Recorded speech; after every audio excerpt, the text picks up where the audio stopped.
Hello and welcome back everybody. So how you can change startup type of any service? Okay, so startup type let me show you. Okay, so first of all we go to service.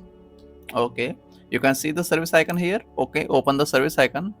Now we choose a service. Okay, let's suppose I'll choose Windows Update service. Okay, when I right click on this service, go to properties, and now you can see here startup type.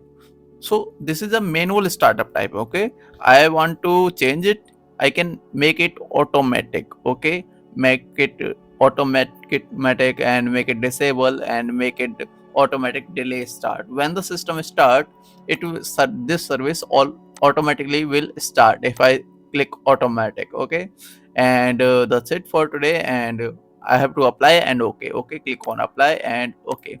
Now this service will automatically update. Okay, so I'll go to again and manual. Okay, so that's it for today, and I'll see you in the next video. If you like this video, please subscribe this channel, press the bell icon. Thank you.